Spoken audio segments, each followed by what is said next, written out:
The Love Doctor, Dan.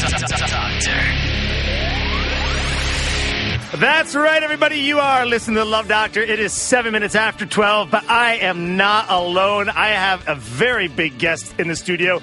You might have known him by the band he used to play in, My Chemical Romance, but now he is the guitarist, Frank Iero, and he is here in the studio because he has a concert promoting his solo career. Say hello to Frank. How you doing, Love Doctor? How you doing? Thank you for having me. Thanks for coming in. Now, you. I'm going to quickly just read a brief little write-up about you everybody knows.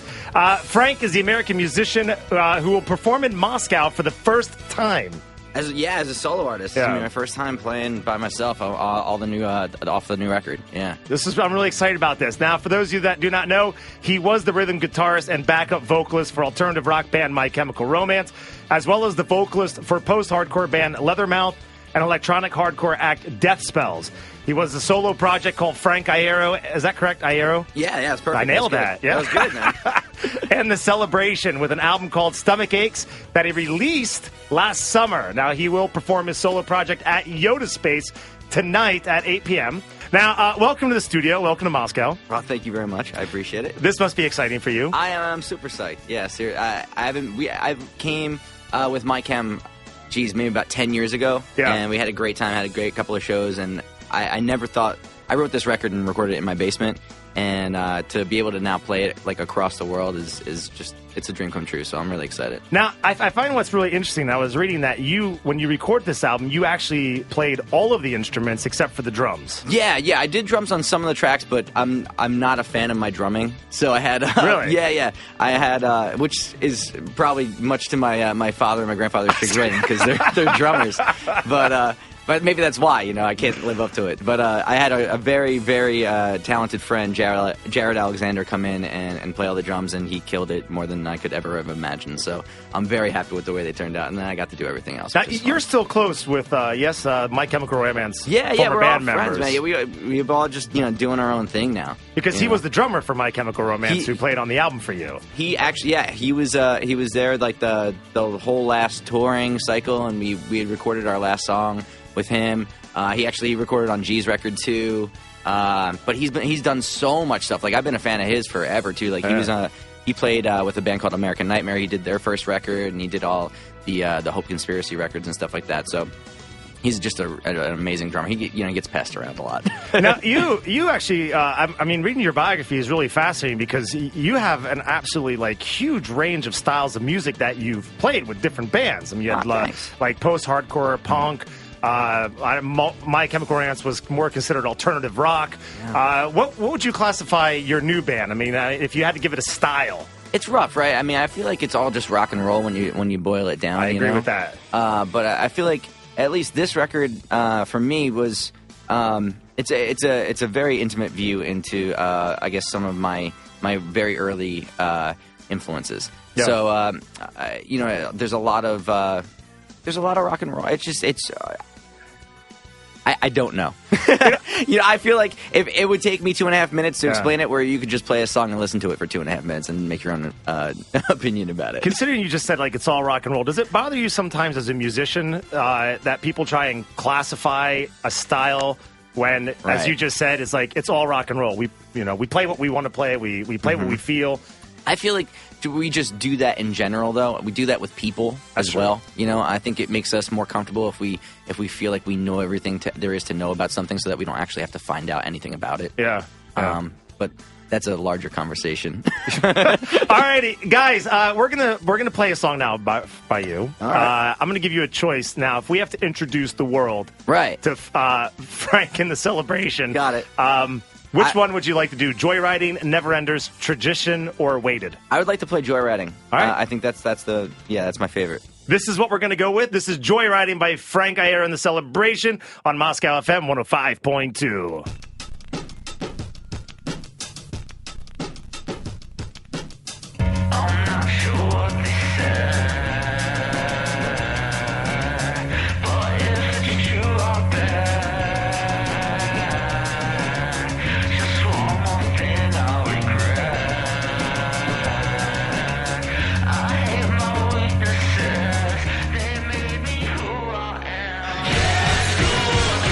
Yes,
Alrighty, everybody, you are listening to the Love Doctor. It's 20 minutes after 12. I am here with Frank Iero from Frank Iero and the Celebration. And Frank, I want to ask you. You're 33 now. I am 33 years old. I know. You've been a professional musician now, playing in bands and touring for how long? I mean, when did you get started? Oh man, well, I don't know. I don't know when you turn professional. Wait, right? I guess when you become an opening act. Yeah, for a big name. Well, I would guess, or you start doing studio. I left the house and started touring at 17.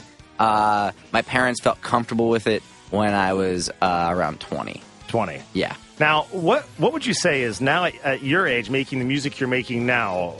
What is the biggest difference between when you were 17 and making music and touring? I mean, besides obviously like the girls and like. Is it now more about the music and then it was more about, like, getting laid and drinking and partying? Or, I mean, what is the biggest difference now when you're making music? Now it's more about, like, the heating pad and the tea afterwards. I've never been, like, a crazy, like, partier. Like, I've read The Dirt and, like, and stuff like that. Like, I think that stuff's hilarious to me, like, the behind-the-scenes music. A lot of it's true. You see it a lot, but I was never, like... I don't know. I was never a big, like, I like to do certain things, but, like, I was always down to business. Like, I always felt like if I couldn't perform at a level where I felt like I had given it my all, then I was cheating everybody else. Yeah. And that always meant so much to me that that always came first. So you, even from a young age... Yeah. Took it as a business. I'm entertaining people. And it was a higher calling. Like my dad and my grandfather were touring and playing musicians, like, working musicians for as long as I can ever remember. That's all they did. All I ever wanted to be was in a band. Really? So like when I turned 17 and I got out on the road, like it was business. I was like, all right, finally I'm here. I got to prove myself. Like, this is what I always wanted to do, so I have to do it the best I can. So you were one of, like, these traditional guys that just said, "Oh my God, dude, we got it. We got a record signing. Yeah, we're going to get laid every day. We're going to drink so much copious amounts of alcohol." I never got laid. No, come on, that's impossible. You're the lead guitar. No, it's like it was all right. Now the work starts. Yeah, and I've always taken it very, very seriously. You have fun, but it's I don't know. It means the world. But that's a whole completely different perspective than a lot of people, especially when you're younger. I mean, the whole thing is, it's just when you're young, it's like a time to sow your oats. Right. So I know my oats are just laying everywhere. I haven't yeah. I mean, okay. I wonder how many balls you have in your collection from the girls. Okay, guys, we're gonna go to play some more music right now. We're gonna do. Why don't we do this? Let's do some Never Enders. Perfect. Does that sound good to you? I think so. Yeah, and then we'll come back and we will talk to Frank some more. If you have a question for him, 5522, first word in Moscow. Don't forget your name or to confirm that payment. This is Never Enders by Frankie and the Celebration.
The Love Doctor, Dan.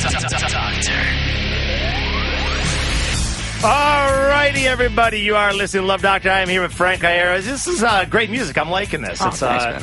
But it's completely different. It's different than a lot of the stuff you've done in the past. I think it's a lot harder. Well, you know, I feel like if you're doing the same thing, then what's the point? You know, you got to evolve and change it up a little bit here and there. It keeps it interesting. Now, what's your? I would just say, what is your besides your dad and your grandfather, do you have any other inspirations that you follow? Is there any music you do listen to like if you're writing music? It's weird. Like I think when I'm writing, I tend to try not to listen to anything else. Yeah. Just to try not to let it seep in. But I'm always listening to anything and your everything. Stuff? No, not so much my stuff. But I love 60s soul.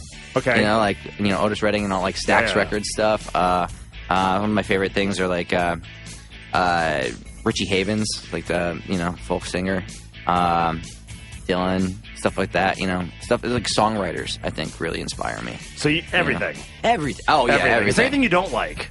I'm anti-jazz. Anti-jazz, really? Hate jazz. Okay. I believe any music genre that has to write music to sound like improv, even though it's written, completely defeats the purpose of what it's about, in my opinion. Well, it's improv within a structure.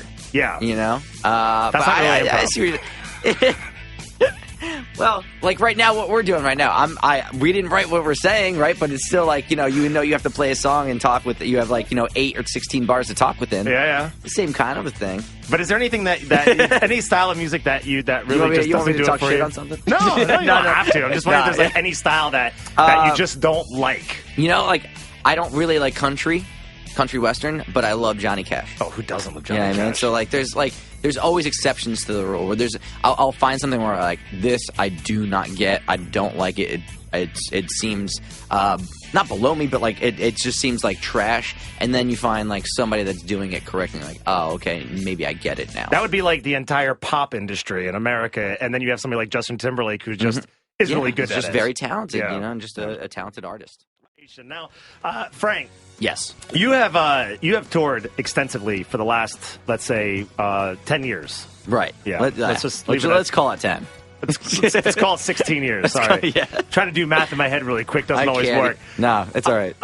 What is the strangest thing that's ever happened to you on tour? Oh, man. Well, the one thing that sticks out, because we were just talking about health issues and stuff like that, I guess, would be a couple of years ago, we'll call it 10, I had gotten my wisdom teeth taken out. I had to, you get, when you tour a lot, you have these little breaks. So I had maybe 10 days off or a week off or whatever. And this dentist or orthodontist convinced me, this would be a perfect time. You can get your wisdom teeth taken out that are impacted, that are causing some problems, and you have the time to heal, and they can go on tour.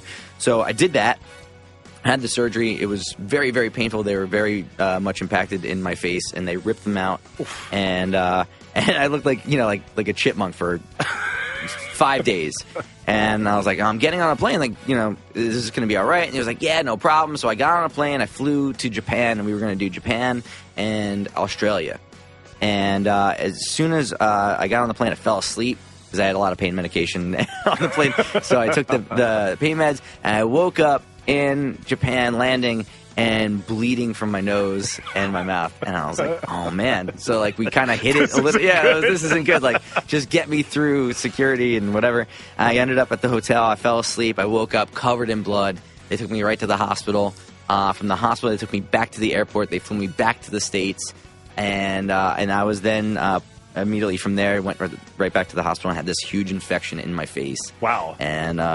And then wasn't able to tour for 3 months. Now, speaking of medical, you're actually allergic to a lot of food. Yeah, I'm allergic. So when I guess your rider is quite detailed. Not because you want all white M&Ms that don't even exist. No, it's more I'm unfortunate. That's what it is. Yeah, that's what it's called. People be like, oh, are you vegetarian? Are you vegan? Are you are you gluten free? It's no, I'm just unfun. It's anything delicious I can't have. Red meat, I don't want to ever do, but also I just can't have it. cheese and lactose is bad. Gluten is bad. What else? So when somebody shows up and says, "I made you a great like chicken Alfredo with like a cream sauce," yeah, it's like, seriously, dude, did you not get I'll the be in the memo? hospital. Yeah. Terrible. But I love it, man. I mean, that's the thing, right? Like, the things that we love the most are the things that will try to kill us, like pizza. You know what I mean? Like, I travel with like a bag of medication just so I can have the occasional slice of pizza. And just pizza's awesome, though. Because pizza's like, it's like God living on earth. Well, I don't know. Scrapples. I think Scrapples. Yeah, you know, some people would say it's Taylor ham from New Jersey, which you would know about, right? Because you're from Pennsylvania. Yes. Bacon. I like, you know, Scrapple, don't you? Tell me you know it. I know it. I am not experienced in it. Yeah. Because I would not be here with you right now. It's second to bacon, I think. Yeah, but it's pork. It's pork. It's just chopped up fried. Yeah, it's flesh basically. All right, what was the let's say great? Do you have a greatest experience that you've experienced? In your career. Yeah, it's definitely becoming a father, hands down. That's the best thing that I've ever done in my entire life. It's so painful not to be around them 24/7, but the greatest thing in my entire life has been, you know, having these little parasitic monsters, right? and then seeing them grow into people. Yeah. And like, I mean, I'm sure you know, you get to see, and it's very, very brief, but for a split second or two, you see before they go to school, before they watch TV or anything, they are inherently weird, and it's all them.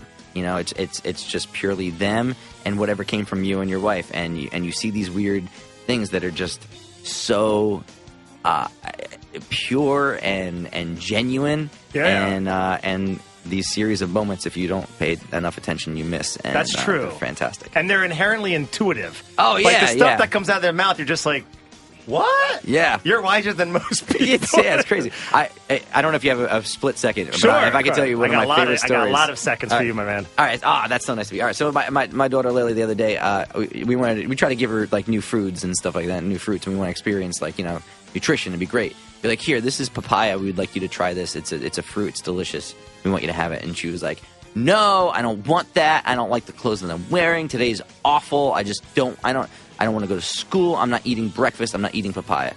And this went on for a couple of minutes, and finally I said, Lily, if the next thing out of your mouth isn't something positive, you're not going to watch TV. We give her like a TV block of like, you know, like a half hour or whatever. And she was like, she thought about it really, really hard. I could see like the wheels turning, and she said, Dad, I am positive I'm not eating that papaya. Yeah. That's like the ultimate Johnny joke right there. That was amazing. So I threw the papaya away. That was it. You're not having it. All right. But she got you, didn't she? She wins. Yeah. At that point, you're right. You can watch TV all you want. Kids are absolutely amazing. I have my own, and now because I'm having another one, I look at like the clothes, and I look at my kids, and I look at my clothes. I have an 11 and a 7-year-old, and I look at my kids, and I'm thinking, how did you ever fit into that? It's crazy, and like, I mean, so quickly, and they get so big. And you know, I look at my kids sometimes. I look at them and say, you know, God, did you change? For you, it must be amazing. You go on tour for how long do you like? This past one, we did like a month and a half, and then I had a week off, and then we did another month. So when I go home, they're gonna be shaving. Yeah, it's gonna be crazy. It's true, but it's true. It's like you literally walk in, you're like, Are you my kid? Because you don't. They change, and they're so beautiful though. That's insane. Great. Probably the greatest thing that could ever happen to any human being is children. Dr. Love, you're gonna make me start to cry. All right, buddy. Here is Tradition. Frankie Iero and the Celebration on Moscow FM 105.2.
Doctor. Love Doctor Dan. The Love Doctor Dan. Doctor. Alrighty, everybody, you are listening to Moscow FM. I am here with Frank Iero from Frank Iero and the Celebration. This is the former guitarist for My Chemical Romance, who's now actually with his solo career and playing tonight at Yoda Space. You don't want to miss it. Music's great. Thank you. When you're writing music, I mean, a lot of bands tend to have like a center around a theme, and a lot of them end up having almost a thematic like system all the way through their careers. You know, you look at Rush and they love fantasy. Even the Muse have somewhat of I guess a political undertone to a lot of what they do.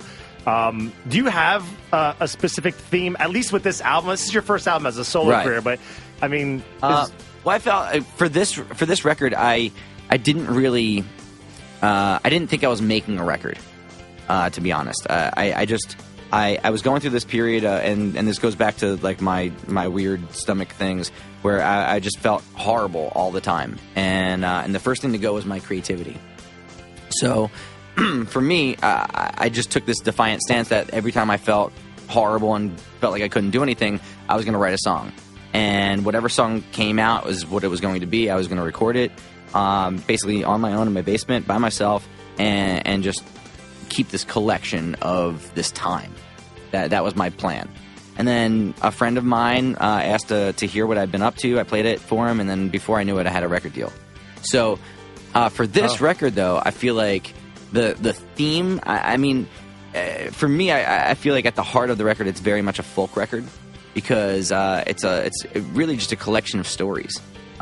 Stories that either I had gone through firsthand or witnessed other people going through in my youth. So that's what I wanted to do on this record was just, you know, kind of to write stories and keep a dedicated almost journal of a time in my life.